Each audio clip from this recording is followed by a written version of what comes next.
ਅੱਜ ਦੀ ਮੇਰੀ ਜਿਹੜੀ ਗੱਲ ਹੈ ਨਾ, ਇਹ ਇੰਤਹਾਈ ਜ਼ਰੂਰੀ ਗੱਲ ਹੈ। ਸਾਡਾ ਪਾਕਿਸਤਾਨ, ਮੇਰਾ ਸੋਹਣਾ ਮੁਲਕ, ਇੱਕ ਬਹੁਤ ਵੱਡੇ ਇਮਤਿਹਾਨ 'ਚੋਂ ਗੁਜ਼ਰ ਰਿਹਾ, ਕਿਉਂਕਿ ਬਹੁਤ ਸਾਰੇ ਇਲਾਕਿਆਂ ਦੇ ਵਿੱਚ ਸੈਲਾਬ ਆ ਗਿਆ। ਜਨੂਬੀ ਪੰਜਾਬ ਦੇ ਬਹੁਤ ਸਾਰੇ ਹਿੱਸੇ ਜਿਹੜੇ ਨਾ ਉਹ ਮੁਤਾਸਰ ਹੋ ਗਏ ਨੇ। ਤੇ ਸਾਡਾ ਜਿਹੜਾ ਵਜ਼ੀਰ ਆਲਾ ਨਾ, ਉਹਨੂੰ ਸਿਰਫ ਕੁਰਸੀ ਦਾ ਸ਼ੌਕ ਸੀ। ਬੜੇ ਚਿਰ ਦਾ ਉਹਦੇ ਸਿਰ ਤੇ ਸਵਾਰ ਸੀ ਵੀ ਮੈਂ ਕੁਰਸੀ ਤੇ ਬਵਾਂ।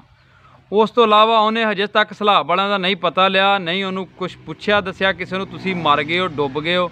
ਕੋਈ ਇਮਦਾਦੀ ਟੀਮਾਂ ਨਹੀਂ ਭੇਜੀਆਂ ਹਜੇ ਤੱਕ। ਤੇ ਸਾਡਾ ਜਿਹੜਾ ਵਫਾਕ ਹੈ ਉਹ ਆਪਣੀ ਇੱਕ ਕੁਰਸੀ ਦੀ ਜਦੋਜਹਿਦ ਦੇ ਵਿੱਚ ਲੱਗਾ ਹੋਇਆ ਵੇ। ਦੁਆ ਕਰਾਂਗੇ, ਹੱਥ ਬੰਨ੍ਹ ਕੇ ਗੁਜ਼ਾਰਿਸ਼ ਹੈ ਕਿ ਆਵਾਮ ਮਰਦੀ ਹੈ ਪਈ।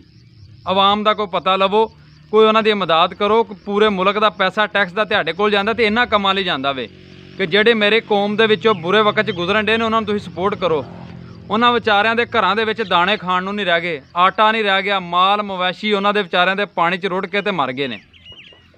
ਇੰਤਹਾਈ ਬੁਰੇ ਵਕਤ 'ਚੋਂ ਗੁਜ਼ਰਨ ਡੇ ਨੇ ਉਹਨਾਂ ਵਿਚਾਰਿਆਂ ਕੋਲ, ਤੇ ਰੋਟੀ ਪਕਾਉਣ ਜੋਗੀ ਸ਼ੈ ਕੋਈ ਨਹੀਂ, ਕੋਈ ਕਦੇ ਨਾਲ ਪਕਾ ਕੇ ਖਾਣ। ਤੇ ਦੂਸਰੀ ਗੱਲ ਮੈਂ ਇੱਕ ਆਪਣੀ ਕੌਮ ਨੂੰ ਦੱਸਣੀ ਚਾਹੁੰਦਾ ਕਿ ਮੇਰੀ ਕੌਮ ਜਿਹੜੀ ਹੈ ਨਾ, ਬੜੀ ਰਹਿਮਦਿਲ ਤੇ ਬੜੀ ਜਲਦੀ ਅਗਲੇ ਬੰਦੇ ਦੀਆਂ ਗੱਲਾਂ ਤੇ ਅਮਾਨ ਲੈ ਹੁੰਦੀ ਹੈ। ਪਿੰਡਾਂ ਦੇ ਵਿੱਚ, ਮਸਜਿਦਾਂ ਦੇ ਵਿੱਚ ਆਣ ਕੇ ਐਲਾਨ ਕਰਦੇ ਨੇ ਪਏ ਕੁਛ ਬੰਦੇ ਕਿ ਸਾਨੂੰ ਸਲਾਹ ਵਾਸਤੇ ਪੈਸੇ ਦੇਵੋ, ਅਸੀਂ ਉਹਨਾਂ ਦੀ ਇਮਦਾਦ ਕਰਨੀ ਹੈ। ਇਹ ਜਿਹੜੇ ਲੋਕ ਜਿਹੜੇ ਪਿੰਡਾਂ 'ਚ ਜਾਂਦੇ ਨੇ ਪਏ, ਇਹਨਾਂ ਦੇ ਵਿੱਚ 99% ਲੋਕ ਧੋਖੇਬਾਜ਼ ਨੇ, ਨਸ਼ਈ ਨੇ, ਫਰਾਡੀਏ ਨੇ। ਇਹ ਸਭ ਜਹਾਜ਼ ਨੇ, ਇਹ ਆਪ ਹੀ ਖਾ ਪੀ ਜਾਂਦੇ। ਜੇ ਇਹਨਾਂ ਨੂੰ ਕਿਸੇ ਤਰ੍ਹਾਂ ਦੀ ਕੋਈ ਇਮਦਾਦ ਇਹਨਾਂ ਨੂੰ ਨਾ ਦੇਵੋ। ਤੁਸੀਂ ਇਮਦਾਦ ਦੇਣੀ ਤੇ ਕਿਸੇ ਉਸ ਬੰਦੇ ਦੇ ਹੱਥ 'ਚ ਫੜਾਓ ਜਿਹੜਾ ਤੁਹਾਨੂੰ ਯਕੀਨ ਹੋਵੇ ਕਿ ਦੇ ਆਓ।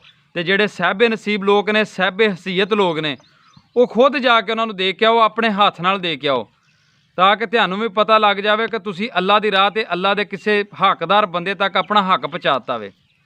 ਅੱਲਾ ਪਾਕ ਨੇ ਤੁਹਾਨੂੰ ਰਿਜ਼ਕ ਦਿੱਤਾ ਨਾ, ਤੇ ਤੁਹਾਨੂੰ ਇਸ ਗੱਲ ਵਾਸਤੇ ਦਿੱਤਾ ਹੋਵੇ ਕਿ ਤੁਸੀਂ ਜੋ ਅੱਲਾ ਦਾ ਜ਼ਰੂਰਤਮੰਦ ਹੈ ਉਹਨੂੰ ਜਾ ਕੇ ਦਿਓ। ਤੇ ਜਾ ਕੇ ਜ਼ਰੂਰ ਉਹਨਾਂ ਦੇ ਹਾਲਾਤ ਚੈੱਕ ਕਰੋ, ਸਾਹਿਬੇ ਨਸੀਬ ਜਿਹੜੇ ਲੋਕ ਨੇ। ਤੇ ਹਕੂਮਤ ਜਿਹੜੀ ਨਾ ਐਵੇਂ ਕੋਈ ਹੋਸ਼ ਦੇ ਨਾਖਨ ਲਵੇ।